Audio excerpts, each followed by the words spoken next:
Hi dears, welcome to Home Queen Treats. என்னோட channel நீங்கள் இன்னும் சப்ஸ்கிரைப் பண்ணலனா கீழ இருக்கிற ரெட் கலர் சப்ஸ்கிரைப் பட்டனை கிளிக் பண்ணி கூட இருக்கிற பெல் ஐகானையும் கிளிக் பண்ணிக்கோங்க. ஸோ நான் போடுற புது வீடியோக்கள் உங்கள் ஃபோனுக்கு நோட்டிஃபிகேஷன் வரும். இன்றைக்கி என்னுடைய ஹோம் குயின் ட்ரீட்ஸ் சேனலில் ஒரு லஞ்ச் ரெசிபி, அதாவது மட்டன் கோலா உருண்டை குழம்பு இவ்வளோ டிஃப்ரெண்ட்டாகவும் வித்தியாசமாகவும் பண்ண முடியுமா அப்படின்றத தான் காமிச்சிருக்கேன். நான் எப்போதுமே இந்த மாதிரி தான் பண்ணுவேன். ஒரே ஒரு முறை இந்த மாதிரி பண்ணி பாருங்கள், ரொம்பவே டிஃப்ரெண்ட்டாக இருக்கும். இது வரைக்கும் யாருமே அந்த மாதிரி பண்ணியிருக்க மாட்டாங்க. ஸோ அதுக்கு நான் இப்போ வந்து ஒரு ட்ரை பேன் எடுத்துக்கிட்டு 1 டீஸ்பூன் மிளகு, 1 டீஸ்பூன் ஜீரகம், 1 டீஸ்பூன் சோம்பு, 2 போல பட்டை, ஒரு 4 ஏலக்காய், 4 கிராம்பு, இது எல்லாத்தையுமே மீடியம் ஃப்ளேமில் வச்சு நல்லாவே பொன்னிறமாக வறுத்து எடுத்துக்கிறேன். ஸோ இது வந்து ஒரு சீக்ரெட் மசாலானே சொல்லலாம். இதுதான் குழம்புக்கு பயங்கரமான ஒரு டேஸ்ட்டு கொடுக்கக்கூடியது. ஸோ அதிகமாக நம்ம இந்த குழம்புக்கு எந்த மசாலாவுமே சேர்க்க மாட்டோம். இப்போ அரைக்கிற இந்த ஃப்ரெஷ்ஷான மசாலா தான் குழம்புக்கு பயங்கரமான டேஸ்ட்டை கொடுக்கும். அண்ட் இது கூடவே நான் வந்து இன்றைக்கி ஒரு அரை மூடி தேங்காவை ஃபுல்லாகவே துருவி எடுத்திருக்கேன். முக்கியமான விஷயம், குழம்புக்கு டேஸ்ட்டு கொடுக்கறது. இப்போ நம்ம இந்த தேங்காயுமே இதில் சேர்த்து நான் நல்லாவே வந்து பொன்னிறமாக வறுத்து எடுக்க போகிறேன். எப்போதுமே மட்டன் எடுத்தால் மட்டன் குழம்பு, மட்டன் சூப் இந்த மாதிரி வைக்காமல் இந்த மாதிரி கோலா உருண்டைகள்லாம் வச்சு கொடுத்தீங்கன்னா குழந்தைங்களும் ரொம்ப விரும்பி சாப்பிடுவாங்க. உங்கள் வீட்டில் இருக்கிற எல்லாத்துக்குமே ரொம்ப பிடிச்சிடும். இந்த வீடியோ கண்டிப்பாக ஸ்கிப் பண்ணாமல் ஃபுல்லாக பாருங்கள். அண்ட் அதே மாதிரி மறக்காமல் இந்த ரெசிபி உங்கள் வீட்டில் ட்ரை பண்ணுங்கள். எப்படி இருந்துச்சுன்றதையும் எனக்கு கமெண்ட் செக்ஷனில் கமெண்ட் பண்ணுங்கள். எங்கள் வீட்டில் எப்போதுமே இந்த மட்டன் கோலா உருண்டை குழம்பு ரொம்பவே ஃபேவரட்டான ஒரு ரெசிபி, எல்லாருக்கும் ரொம்ப பிடிச்ச ரெசிபி. இப்போ இந்த தேங்காய் வந்து கிட்டத்தட்ட ஒரு பிரெட் கிரம்ஸ் மாதிரி நல்லாவே பொன்னிறமாக வறுத்தாச்சு. இதை நான் வந்து ஒரு தண்ணி ஊற்றி பேஸ்ட்டாக அரைச்சிக்க போகிறேன். அரைச்சதுக்கப்புறம் ஒரு 3 டேபிள் ஸ்பூன் போல் இந்த பேஸ்ட்டை நான் எடுத்து தனியாக வச்சிடுறேன். இதில் தான் நம்ம கோலா உருண்டைக்கு தேவைப்படுற இந்த பேஸ்ட்டு. அண்ட் மீதி கொஞ்சம் பேஸ்ட் இருக்கும் இல்லையா, அதுலேருந்து ஒரு வெங்காயமும் ஒரு தக்காளியும் சேர்த்து நான் ஓட்டி எடுத்துக்க போகிறேன். இது வந்து குழம்புக்கு நம்ம யூஸ் பண்ண போகிற பேஸ்ட்டு. ஸோ இந்த மாதிரி பேஸ்ட்டை வந்து 2ஆக பிரித்து வச்சுக்கோங்க.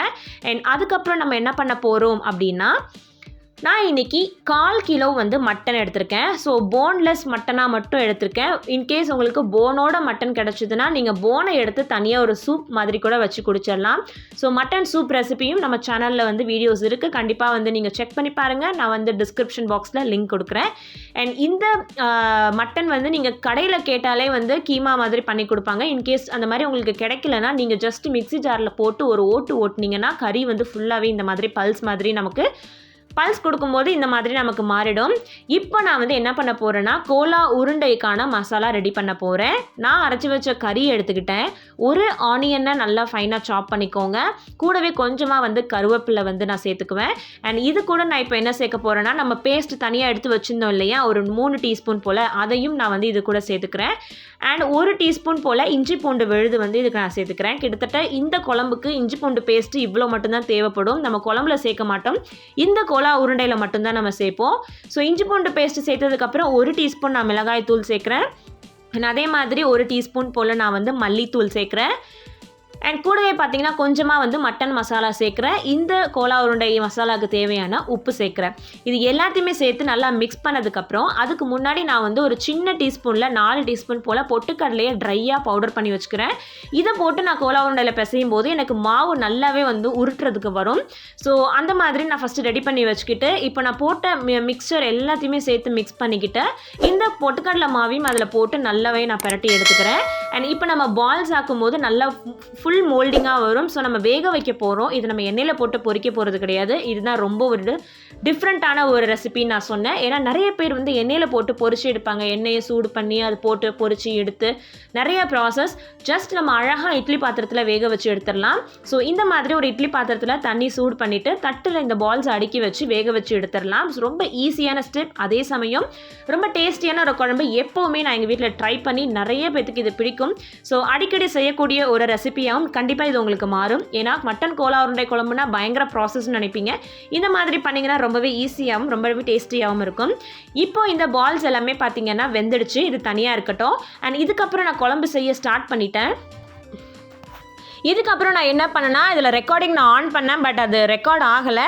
பட் ஒன்றும் இல்லை, ஆஸ் யூஷுவல் தான். கடாய் வச்சுட்டு எண்ணெய் ஹீட் ஆனதுக்கப்புறம் கடுகும் கொஞ்சம் சோம்பு போட்டுட்டு பொரிஞ்சதுக்கப்புறம் 2 போல் வெங்காயமும் 2 தக்காளி கொஞ்சம் கருவேப்பிலை இதுதான் போட்டு நான் வதக்கிட்டு இருக்கேன். அண்ட் இது கூட வந்து மஞ்சத்தூள் கொஞ்சம் சேர்த்துக்கிறேன். அண்ட் அதே மாதிரி மிளகாய்த்தூள் 1 டீஸ்பூன், மல்லித்தூள் 1 டீஸ்பூன். நான் எப்படி கோலா உருண்டைக்கு சேர்த்தனோ அதே மசாலா தான் இதுலேயும் கொடுக்குறேன்.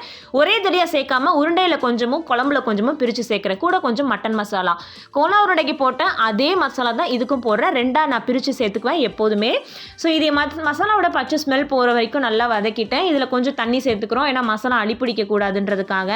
அண்ட் நான் வந்து இதில் எப்போவுமே ஒரு உருளைக்கிழங்கு போடுவேன். கண்டிப்பாக வந்து இந்த மாதிரி மட்டன், சிக்கன் இந்த மாதிரி குழம்புகள் வைக்கும்போது உருளைக்கிழங்கு போட்டோன்னா ரொம்ப டேஸ்ட்டாக இருக்கும். ஸோ அதுக்காக நான் வந்து ஒரு உருளைக்கிழங்கு சேர்த்துக்கிறேன். ஸோ இதுவும் நல்லாவே வந்து நமக்கு எண்ணெயில் வதங்கிட்டு இருக்கு. இது கூட நம்ம பேஸ்ட் அரைச்சி வச்சுருந்தோம் இல்லையா, நம்ம ட்ரையாக வறுத்த பேஸ்ட்டோட ஒரு வெங்காயம் ஒரு தக்காளி போட்டு அரைச்சி வச்சுருந்தேன். அந்த பேஸ்ட்டை நான் இப்போ சேர்க்குறேன். ஸோ இதுதான் அந்த குழம்புக்கு பயங்கரமான ஒரு டேஸ்ட்டை கொடுக்கும். கண்டிப்பாக இந்த ரெசிபி நீங்கள் மிஸ் பண்ணிடாதீங்க, ஒரு முறையாச்சும் ட்ரை பண்ணுங்கள், ரொம்ப டேஸ்டியாக இருக்கும். அண்ட் இப்போ வந்து இந்த பச்சை வாசனை போகணும், ஏன்னா நம்ம பச்சை வெங்காயம் பச்சை தக்காளி போட்டு அரைச்சிருக்கோம். ஸோ இது நல்லாவே கொதிக்கணும். கொஞ்சம் தண்ணி ஊற்றி நீங்கள் மூடி போட்டு கொதிக்க விடுங்க.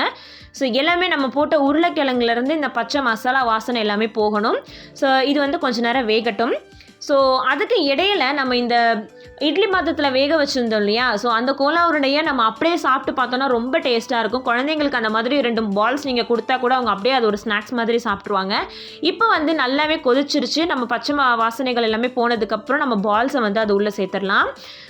நிறைய பேர் எண்ணெயில் போட்டு பொரிச்சு எடுத்து அது நிறைய ப்ராசஸ்ன்னு சொல்லி செய்யவே மாட்டாங்க. பட் இந்த மாதிரி ஈஸியாக கோலா உருண்டை வைக்க முடியும் செட்டிநாடு ஸ்டைலில். கண்டிப்பாக ட்ரை பண்ணுங்கள். ஸோ நல்லாவே வந்து கொதிக்கணும். அண்ட் பால்ஸ் போட்டதுக்கப்புறம் ரொம்ப நேரம் கொதிக்க விடாதீங்க. பால்ஸ் வந்து கரையாது. பட் இருந்தாலும் குழம்பு வந்து 90% ரெடி ஆனதுக்கப்புறம் இந்த பால்ஸை போட்டு ஒரு 2 நிமிஷம் கொதிக்க வச்சு நீங்கள் ஆஃப் பண்ணிட்டாலே ரெடி ஆகிடும். ஸோ நம்மளுடைய மட்டன் கோலா உருண்டை குழம்பு ரொம்பவே ஈஸியாகவும் டேஸ்டியாகவும் செட்டிநாடு ஸ்டைலில் ரெடி ஆகிடுச்சு. இந்த வீடியோ உங்களுக்கு பிடிச்சிருக்கு அப்படின்னா கண்டிப்பாக ஒரு லைக் கொடுங்க. உங்கள் ஃப்ரெண்ட்ஸுக்கும் ஃபேமிலிக்கும் ஷேர் பண்ணுங்கள். நிறைய பேர் இந்த ரெசிபி தெரியாமல் இருப்பாங்க, உங்களால் முடிஞ்ச அளவுக்கு ஷேர் பண்ணுங்கள். நீங்களும் கண்டிப்பாக இந்த ரெசிபியை வீட்டில் ட்ரை பண்ணி பாருங்கள். நம்ம ஹோம் குயின் ட்ரீட்ஸில் இந்த மாதிரி ரெசிபிஸ் தவிர்த்து நிறைய ரீயூஸ் ஐடியாஸ், நிறைய புதுமையான விஷயங்கள் வீடியோஸ் அப்லோடில் இருக்குது. கண்டிப்பாக வந்து அதையும் பாருங்கள். நிறைய வீடியோக்கள் நீங்கள் பார்க்க மிஸ் பண்ணியிருந்தீங்கன்னா கீழே டிஸ்கிரிப்ஷன் பாக்ஸில் லிங்க் இருக்குது. அண்ட் நம்ம பிளேலிஸ்ட்டையும் செக் பண்ணி பாருங்கள். தேங்க்யூ ஸோ மச் ஃபார் வாட்சிங் திஸ் வீடியோ. பை.